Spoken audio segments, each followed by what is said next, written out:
Hi guys, welcome back to my YouTube channel that is Swapna's Tutorial. So ನೀವಿನ ನನ್ನ ಚಾನಲ್ಗೆ subscribe ಆಗಿಲ್ಲ ಅಂದರೆ please subscribe ಆಗಿ ವಿಡಿಯೋಸ್ನ like ಮಾಡಿ ಶೇರ್ ಮಾಡಿ ಹಾಗೆ ಕಮೆಂಟ್ ಮಾಡಿ.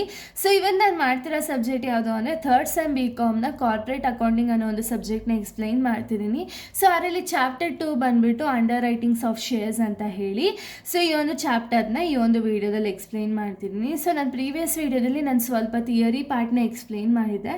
ಸೊ ಇನ್ ರಿಮೈನಿಂಗ್ ಥಿಯರಿ ಪಾರ್ಟ್ನ ಈ ಒಂದು ವಿಡಿಯೋದಲ್ಲಿ ಎಕ್ಸ್ಪ್ಲೈನ್ ಮಾಡ್ತಾ ಹೋಗ್ತೀನಿ, ಓಕೆನಾ. ಸೊ ಈ ಒಂದು ವಿಡಿಯೋದಲ್ಲಿ ನಾವು ಟೈಪ್ಸ್ ಆಫ್ ಅಂಡರ್ ರೈಟಿಂಗ್ಸ್ನ ನೋಡೋಣ. ಯಾವುದೆಲ್ಲ ಟೈಪ್ಸ್ ಆಫ್ ಅಂಡರ್ ರೈಟಿಂಗ್ಸ್ ಅನ್ನೋದಿದೆ ಅಂದರೆ, ಸೊ ಇಲ್ಲಿ ಟೋಟಲಿ ಒಂದು 7 ಟೈಪ್ಸ್ ಇದೆ. ಸೊ ಅದರಲ್ಲಿ ಫಸ್ಟ್ ಒಂದು firm underwriting. Firm underwriting ಅಂದರೆ ಏನು? Agreement the underwriters agree to take a specified number of shares ಅಂದರೆ ಏನು? ಸೊ ಇಲ್ಲಿ ಅಂಡರ್ ರೈಟರ್ಸ್ ಏನು ಮಾಡ್ತಾರೆ ಅಂದರೆ ಕಂಪನಿಗೆ ಒಂದು ಅಶ್ಯೂರೆನ್ಸ್ ಅನ್ನೋದನ್ನ ಕೊಡ್ತಾರೆ, ಓಕೆನಾ. ಏನು ಅಶ್ಯೂರೆನ್ಸು ಅಂದರೆ, ನಾವು ನಿಮ್ಮ ಒಂದು ಕಂಪ್ನಿನ ಇಷ್ಟು ಎಕ್ಸಾಂಪಲ್ ಒಂದು 10,000 ಶೇರ್ಸ್ ಅಂದ್ಕೊಳ್ಳಿ. ಈ 10,000 ಶೇರ್ಸ್ನ ನಾನು ತಗೊಳ್ತೀನಿ ಅಂತ ಹೇಳಿ ಒಂದು ಅಂಡರ್ ರೈಟರ್ಸು ಮತ್ತು ಕಂಪನಿ ಮಧ್ಯೆ ಒಂದು ಅಗ್ರಿಮೆಂಟ್ ಅನ್ನೋದು ಆಗುತ್ತೆ, ಓಕೆನಾ. ಸೊ ಅದನ್ನು ನಾವು ಫರ್ಮ್ ಅಂಡರ್ ರೈಟಿಂಗ್ ಅಂತ ಹೇಳಿ ಕರಿತೀವಿ. ನೆಕ್ಸ್ಟು ಸಬ್ ಅಂಡರ್ ರೈಟಿಂಗ್ ಅಂದರೆ the underwriters appoint several sub underwriters to safeguard him. ಅಂದರೆ ಏನು? ಈಗ ಕಂಪನಿಯವ್ರಿಗೆ ಈ ಅಂಡರ್ ರೈಟರ್ಸು 10,000 ಶೇರ್ಸ್ನ ನಾನು ಮಾರ್ಕೊಡ್ತೀನಿ ಅಂತ ಹೇಳಿ ಅಶ್ಯೂರೆನ್ಸ್ ಅನ್ನೋದನ್ನ ಕೊಟ್ಟಿರ್ತಾರಲ್ವಾ. ಆದರೆ ಅಂಡರ್ ರೈಟರ್ಸ್ಗೂ ಒಂದು ಕಡೆ ಭಯ ಇರುತ್ತೆ, ವೆದರ್ ಅದು ಪಬ್ಲಿಕ್ಕಿಗೆ ಇಷ್ಟ ಆಗುತ್ತಾ ಇಷ್ಟ ಆಗಲ್ವಾ ಅಂತ ಹೇಳಿ ಭಯ ಆಗಿರುತ್ತೆ. ಅವರು ಪರ್ಚೇಸ್ ಮಾಡಿಲ್ಲ ಅಂದರೆ ಏನಾಗುತ್ತೆ, ಅಂಡರ್ ರೈಟರ್ಸ್ ಅಷ್ಟು ಶೇರ್ಸ್ನು ಪರ್ಚೇಸ್ ಮಾಡಬೇಕಾಗುತ್ತೆ. ಸೊ ಅದಕ್ಕೆ ಅಂಡರ್ ರೈಟರ್ ಏನು ಮಾಡ್ತಾರೆ ಅಂದರೆ ಇವ್ರ ಅಂಡರಲ್ಲಿ ಸಬ್ ಅಂಡರ್ ರೈಟರ್ಸ್ನ ಅಪಾಯಿಂಟ್ ಮಾಡ್ತಾರೆ. ಏನು ಮಾಡ್ತಾರೆ, ಇವ್ರಿಗೆ ಇಷ್ಟು ಶೇರ್ಸ್ನ ನೀವು ಮಾರ್ಕೊಡ್ಲೇಬೇಕು ಅಂತ ಹೇಳಿ ಡಿವೈಡ್ ಮಾಡಿಕೊಂಡು, ಯಾಕೆ ಡಿವೈಡ್ ಮಾಡ್ಕೊಳ್ತಾರೆ ಅಂದರೆ, ಇವಾಗ ಇವ್ರ ಕೈಲಿ ಆ ಶೇರ್ಸ್ನ ಇಶ್ಯೂ ಮಾಡೋಕ್ಕಾಗಿಲ್ಲ ಅಂದರೂ ಸಬ್ ಅಂಡರ್ ರೈಟರ್ಸಿಂದ ಆ ಶೇರ್ಸ್ನ ಇಶ್ಯೂ ಮಾಡಿದ್ರು ಕಂಪನಿಗೇನೆ ಲಾಭ ಅಲ್ವಾ ಬರೋದು. ಸೊ ಅದೇ ರೀಸನ್ಗೆ ಸಬ್ ಅಂಡರ್ ರೈಟರ್ಸ್ನ ಅಪಾಯಿಂಟ್ ಮಾಡ್ಕೊಳ್ತಾರೆ, ಓಕೆನಾ. ಇದಾದ್ಮೇಲೆ ನೆಕ್ಸ್ಟ್ ಬಂದುಬಿಟ್ಟು joint under writing. So joint under writing ಅಂದರೆ ಏನು? ಸೊ ಜಾಯಿಂಟ್ ಅಂಡರ್ ರೈಟಿಂಗ್ ಅಂದರೆ the company will appoint more than 1 under writers. ಅಂದರೆ ಏನು? ಕಂಪನಿಯವರು ಏನು ಮಾಡ್ತಾರೆ, ಒಬ್ಬ ಅಂಡರ್ ರೈಟರ್ನ ಅಪಾಯಿಂಟ್ ಮಾಡಲ್ಲ, ಮೋರ್ ದೆನ್ ಒಬ್ಬರು ಅಂದರೆ 2 or more ಮೆಂಬರ್ಸ್ನ ಅಪಾಯಿಂಟ್ ಮಾಡ್ತಾರೆ. ಯಾಕೆ ಅಂದರೆ ಅವರು ಕ್ಯಾಪಿಟಲ್ನ ರೈಸ್ ಮಾಡೋ ಒಂದು ಪರ್ಪಸ್ಗೆ, ಓಕೆನಾ. Next syndicate underwriters. So syndicator underwriting ಅಂದರೆ ಏನು ಅಂದರೆ the agreement in which several underwriters join together for the underwriting securities. ಅಂದರೆ ಏನು? ಎಷ್ಟೊಂದು ಅಂಡರ್ ರೈಟರ್ಸ್ ಒಟ್ಟಿಗೆ ಸೇರ್ಕೊಳ್ತಾರೆ. ಸೊ ಅಂಡರ್ ರೈಟಿಂಗ್ ಸೆಕ್ಯೂರಿಟೀಸಿಂದ ಅಂಡರ್ ರೈಟರ್ಸ್ ಅಗ್ರಿಮೆಂಟ್ನ ಫುಲ್ಫಿಲ್ ಮಾಡೋದಕ್ಕೆ, ಓಕೆನಾ. ನೆಕ್ಸ್ಟು ಕಂಪ್ಲೀಟ್ ಅಂಡರ್ ರೈಟರ್ಸ್ ಅಂದರೆ ಏನು? It is one in which all issue of securities of a company is underwritten. ಅಂದರೆ ಏನು? ಎಲ್ಲ ಕಂಪನಿ ಶೇರ್ಸ್ ಏನಿದೆಯಲ್ಲ ಅದು ಪ್ರಾಪರಾಗಿ ಇಶ್ಯೂ ಆಗಿ ಪ್ರಾಪರಾಗಿ ಕಂಪ್ನಿ ಏನು ಎಲ್ಲ ಶೇರ್ಸ್ನು ಕೂಡ ಇವರೇ ಪರ್ಚೇಸ್ ಮಾಡಿ ಅಂಡರ್ ರೈಟಿಂಗ್ ಅನ್ನೋದನ್ನ ಮಾಡ್ತಾರೆ. ಇನ್ನು ಪಾರ್ಷಿಯಲ್ ಅಂಡರ್ ರೈಟಿಂಗ್ ಅಂದರೆ ಏನು?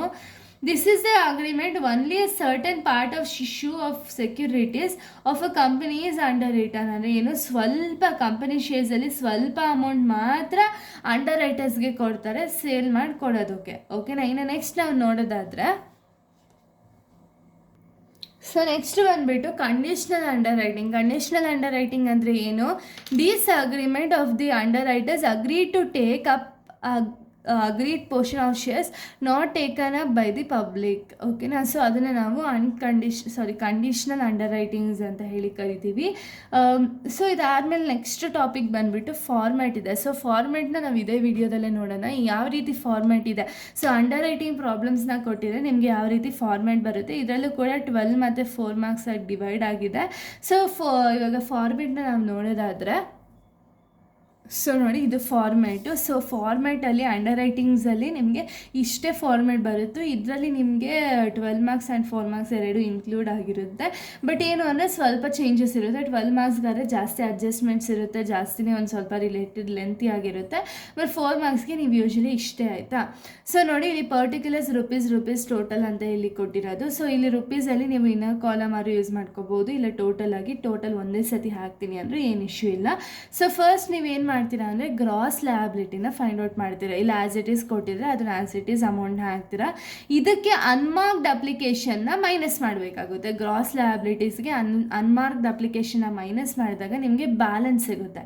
ಸೊ ಓಕೆನಾ, ಈ ಬ್ಯಾಲೆನ್ಸ್ಗೆ ಇದಕ್ಕೆ ಮತ್ತೆ ನೀವು ಮಾರ್ಕ್ಡ್ ಅಪ್ಲಿಕೇಶನ್ನ ಮೈನಸ್ ಮಾಡಬೇಕು. ಓಕೆನಾ, ಸೊ ಬ್ಯಾಲೆನ್ಸ್ಗೆ ಮಾರ್ಕ್ಡ್ ಅಪ್ಲಿಕೇಶನ್ನ ಮೈನಸ್ ಮಾಡಿದ್ರೆ ನಿಮಗೆ ನೆಟ್ ಲಯಾಬಿಲಿಟೀಸ್ ಎಷ್ಟು ಅಂತ ಹೇಳಿ ಸಿಗುತ್ತೆ. ಓಕೆನಾ, ನೆಟ್ ಲಯಾಬಿಲಿಟೀಸ್ಗೆ ಫರ್ಮ್ಸ್ ಅಂಡರ್ ರೈಟಿಂಗ್ಸ್ನ ಆ್ಯಡ್ ಮಾಡಿದಾಗ ನಿಮಗೆ ಸಿಗೋ ಆನ್ಸರ್ ಏನು ಅಂದರೆ ಟೋಟಲ್ ಲಯಾಬಿಲಿಟೀಸ್. ಓಕೆನಾ, ಇದು ಫಾರ್ಮ್ಯಾಟು.